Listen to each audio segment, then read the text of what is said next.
नमस्कार। कहते हैं समर्थ गुरु सत्पात्र शिष्य को खोजते हुए स्वयं आते हैं। इतिहास में इतने सारे उदाहरण भी हैं जहाँ गुरु ने स्वयं शिष्य को खोजा हो। जैसे चंद्रगुप्त को खोजते हुए चाणक्य स्वयं गए थे। छत्रपति शिवाजी को समर्थ गुरु रामदास ने स्वयं खोजा था। नरेंद्र के लिए रामकृष्ण परमहंस ने प्रतीक्षा की थी। दूर कहाँ जाए,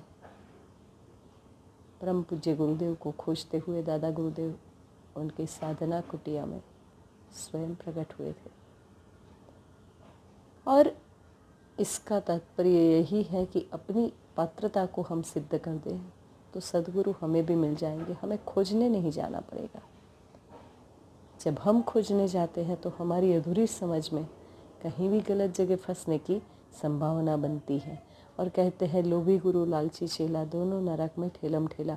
अगर गुरु सही नहीं मिल पाया, अगर गुरु श्रेष्ठ नहीं मिल पाया, या फिर गुरु बहुत समर्थ है पर हमारा ही समर्पण कम है, दोनों में से एक भी स्थिति वो आदर्श चीज पैदा नहीं कर पाएगी जो गुरु और शिष्य के मिलन से अक्सर होते आई है। जब से गुरुदेव के बारे में बताने लगे हैं, कुछ अपना आत्मचिंतन भी साथ साथ चल रहा है। और इस क्रम में हमने अपने आप को टटोलने की कोशिश की कि हम अपने बारे में कहें तो क्या ऐसा है कि गुरुदेव ने हमें खोजा है कह सके, या फिर क्या स्वयं को गुरुदेव के सत्पात्र शिष्य कह सकते हैं हम?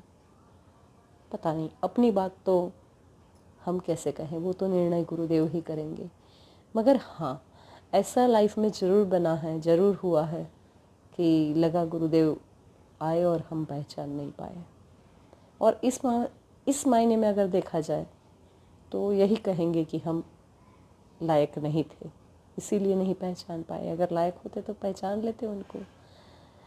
काफ़ी पुरानी बात है ये, लगभग तब की जब हम शायद 4th या 5th क्लास में पढ़ते थे, यानी 10-11 साल की उम्र रही होगी हमारी।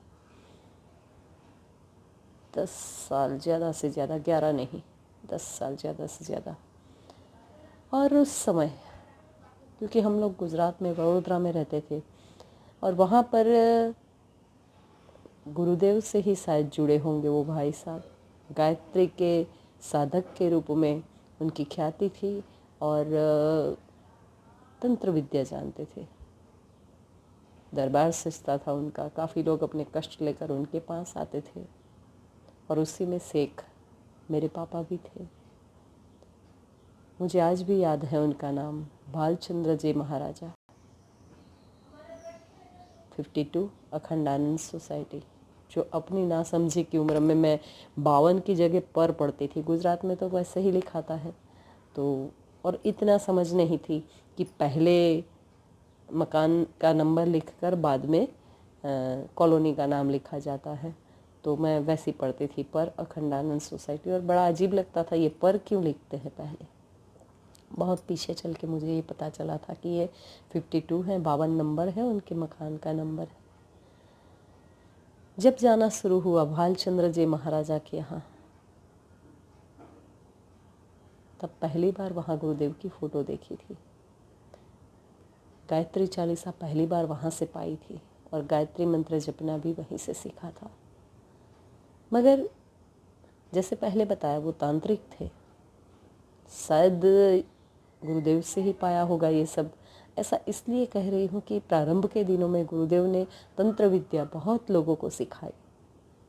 जन कल्याण के भाव के साथ लोगों को तंत्र विद्या का दान दिया और उसके बाद वो ज्ञान पाने के बाद लोगों ने, जिसने भी सीखा उसने अपने निज स्वार्थ हेतु उसका उपयोग किया। कहीं कहीं तो उस विद्या का दुरुपयोग भी हुआ। और जब ये स्थिति देखी तो गुरुदेव ने स्वयं सारा पोथापत्री गंगा जी में बहा दिया। ये बात मथुरा के किसी वरिष्ठ परिजन के मुख से हमने स्वयं सुनी है। तो तंत्र विद्या गुरुदेव सिखाते थे और ऐसा लगता है मुझे उस समय तो नहीं, पर आज सोचती हूँ तो ऐसा लगता है कि शायद उनने गुरुदेव से ही सीखी थी।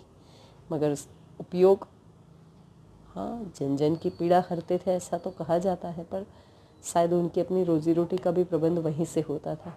मैं कुछ बहुत ज़्यादा याद नहीं है, मगर एक बात याद है कि वो भाइयों से नहीं बहनों से ही डील करते थे। मनी जो भी साधना करवाते थे बेटियों से करवाते थे, कुंवारी बेटियों से। और इसी क्रम में पापा मेरी बड़ी वाली बहन को लेकर जाते थे उनके पास। मुझे अच्छे से याद है, मंत्र लेखन शायद तब पुस्तक के रूप में, मंत्र लेखन बुक के रूप में प्रचलित नहीं होगा, मगर मंत्र लेखन करना तो आया था। और मेरी बड़ी वाली बहन ने न जाने कितनी कॉपियाँ 300-300 पेज की भर भर के गायत्री मंत्र और महामृत्युंजय मंत्र का लेखन किया था। मोटी कॉपी लेती थी वो, और उसमें भी कॉपी की साइज़ छोटी है, महामृत्युंजय मंत्र बड़ा है, पूरा एक लाइन में नहीं हो पाता करके 2 लाइन में, आधा नीचे ऐसे करके 2 लाइन में लिखती थी। बहुत अच्छे से याद है ये सारी बातें। फिर शादी हो गई बहन की, वो चले गई। और उसके जाने के बाद, क्योंकि 4 बहनों में मेरा नंबर तीसरा है, तो उसके जाने के बाद मेरे से बड़ी वाली जो है सेकंड नंबर, उसका जाना आना शुरू हुआ। मानी मेरा नंबर अगर आता भी तो उसके बाद आता। 2-3 बार मैं गई हूँ उनके यहाँ, और दर्शक दीर्घा में जैसे बैठे हैं, दूर बैठे हैं, नमस्कार किया है और चले आए हैं। बाकी उसके सामने बैठने का तो पापा के साथ बड़ी वाली बहनों का ही मौका लगा, कभी मुझे मौका नहीं मिला। और बड़ी बहन के उनसे, मतलब सेकंड नंबर वाली बहन के उनके साथ जाने के, उनके पास जाने के और साधना के उन क्रमों को चलाने के बाद धीरे से वहाँ जाना पापा ने शायद छोड़ भी दिया, या फिर हो सकता है हम लोग ने वडोदरा से अहमदाबाद शिफ्ट कर लिया, उस क्रम में वो छूटा हो, वो अच्छे से याद नहीं है। मगर फिर भालचंद्र जी महाराजा के यहाँ हमारा जाना छूट गया और गायत्री से संपर्क भी कट गया। बहुत अच्छे से संपर्क बन भी नहीं पाया था और वो बातें ख़त्म हो गई। मातृसत्ता का और ख़ासकर शिव जी का प्रारंभ से ही एक खिंचाव कहिए। छोटी सी उम्र में हमारे यहाँ गौरी व्रत करते, फिर 9 साल तक के गौरी व्रत करने के बाद शिव पार्वती का व्रत, वो भी 9 साल, और उसमें शिव जी की उपासना, ये पूरा 18 साल का ये क्रम, साल में 5 दिन आषाढ़ के, माने गुरु पूर्णिमा के 2 दिन पहले से लेकर गुरु पूर्णिमा के 2 दिन बाद तक के 5 दिन का ये समय लड़कियां क्या कहें, बिना नमक मिर्ची का एक अन्न का भोजन करती हैं। एक तरीके से कहिए तो अस्वाद व्रत, मगर उतना खुल के पूरा नहीं कह पाएंगे क्योंकि उसमें मीठा लेने की छूट रहती है, नमक और मिर्ची मनाई होती है, और सिर्फ एक अन्न खाना होता है। ज़्यादातर सभी जगह, गुजरात में तो हमने गेहूँ खाते देखा है और हमने भी वही खाया है। तो उसमें शिव जी का और भी कुछ कुछ पूजाएं थी। फिर पूरा सावन एक टाइम भोजन करना और शिव जी की पूजा करने मंदिर जाना, और ये सब तो शिव जी का। और साथ साथ पड़ोस में एक परिवार था जो भाई साहब थे, माँ अम्बा के भक्त थे, जो दुर्गा का ही एक स्वरूप है। और गुजरात में क्या कहें, आरासुर नाम के एक स्थान है, राजस्थान बॉर्डर के पास पड़ता है, आबू के पास अंबाजी, वहाँ पर उनका प्रागट्य कहता है। शक्ति के जो 51 शक्तिपीठ है उसी में का एक वो है।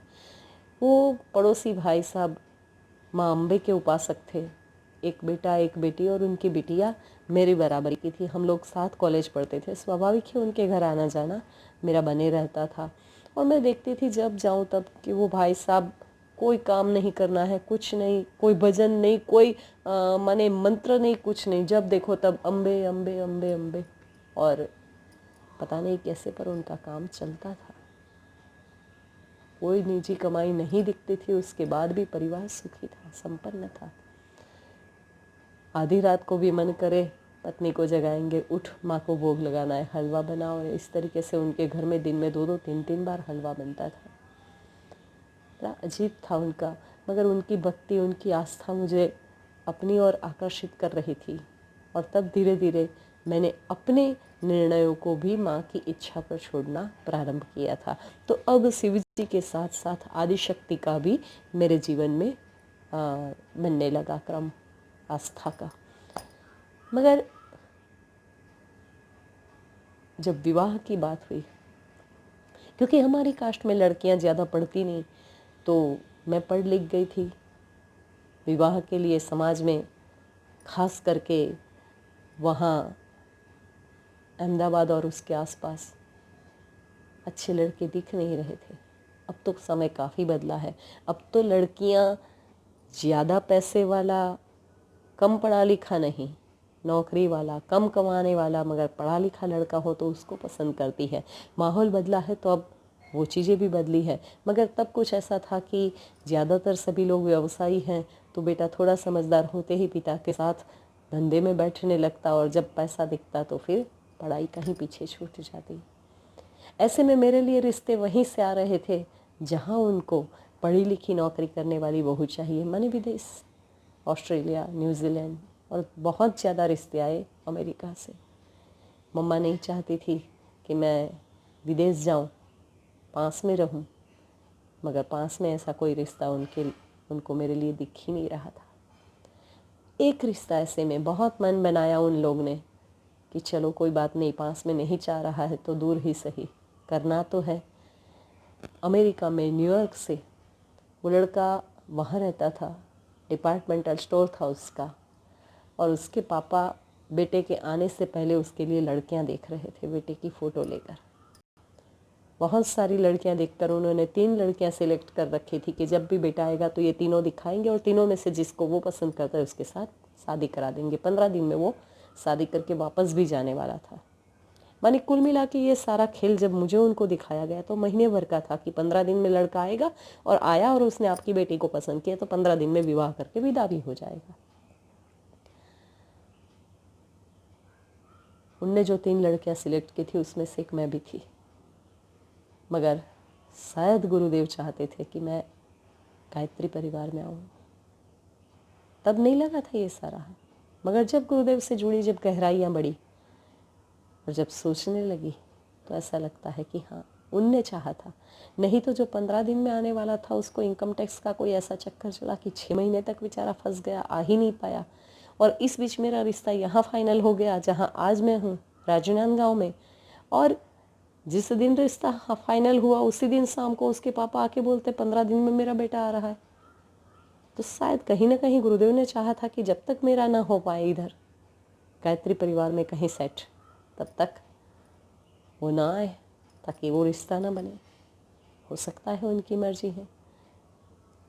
गुरुवर के प्रति समर्पित ऐसे एक व्यक्ति और गायत्री परिवार के माहौल वाला एक घर, शायद इस नाम से ही सही गुरुदेव मुझे अपने परिवार में तो ज़रूर खींच लाए थे, मगर परिवार में आना और उनका बनना, उन दोनों में बहुत अंतर होता है। आगे कभी बात निकली तो उसे भी बताऊंगी, मगर हाँ, ये बात ज़रूर कहूँगी कि गुरुदेव ने स्वयं चाहा कि मैं उनके साथ जुड़ूं, इसीलिए आज यहाँ हूँ, इसीलिए गायत्री परिवार में हूँ, और इसीलिए गुरुवर के प्रति समर्पण का जो भाव है, जितना गहराई से अपने जीवन को सोचने जाते हैं उतना ही वो सारी बातें बढ़ते जा रही। तो गुरुदेव को खोजते हुए दादा गुरुदेव आए थे, हाँ, मगर मैंने ऐसा बहुत लोगों के मुख से सुना है और स्वयं भी अपने जीवन में महसूस किया है। न जाने कहाँ थे, न जाने किस हाल में थे, और गुरुदेव ने चाहा वो खींच के ले आए और हम गुरुदेव से जुड़ गए। और इसीलिए जिनको गुरुदेव से जुड़ने का मौका मिला है वो बहुत सौभाग्यशाली है। गुरुदेव करे ऐसा सौभाग्य सबको मिले। जय गुरुदेव।